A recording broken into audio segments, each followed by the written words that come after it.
জামিন পায় তাদেরকে ছেড়ে দেবে, আর যারা যারা জামিন পায়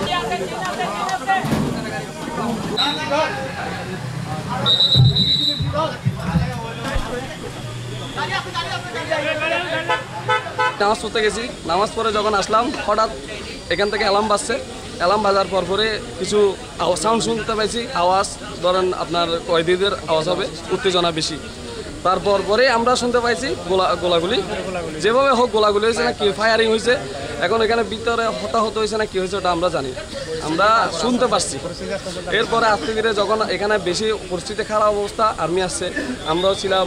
আমরা এদিকে রাস্তা ব্যারিকেড দিছি, রাস্তা কন্ট্রোল করছি, ব্লক করে আমরা মানুষজন সাধারণ পাবলিক সরাই দিছি।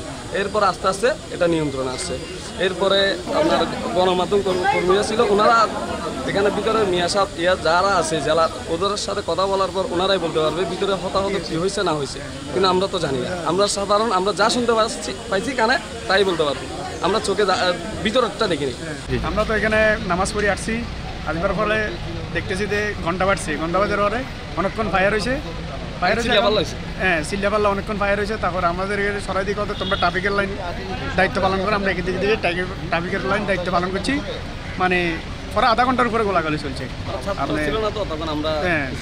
আমরা কিছু তারপরে নিয়ন্ত্রণে ভিতরে কি হয়েছে আমরা তার বলতে পারি না। যেমন রাস্তার পাশে যে বিল্ডিংগুলি আছে তারা তো রাস্তাঘাট দেখে, তারা তো ওই দিন এই যে বিজয় মিছিল বা সেগুলি দেখেছে, তো সেটা তারা ওই রকম ফিল করছে যে তারা বের হয়ে যেতে চায়। সবাই না, বাইরে থেকে কেউ ঢুকতে পারেনি, বাইরে থেকে কেউ ঢুকতে পারেনি, আমাদের কোনো বন্দিও পলায়ন করেনি। তবে সেনাবাহিনীর টিম যারা চলে এসছেন দ্রুত, আমরা তাদেরকে ধন্যবাদ জানাই।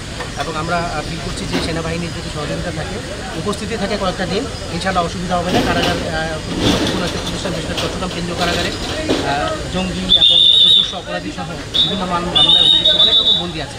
প্রিয় নম্বর সেট করে বিকাশে সেন্ড মানি করুন ফ্রি।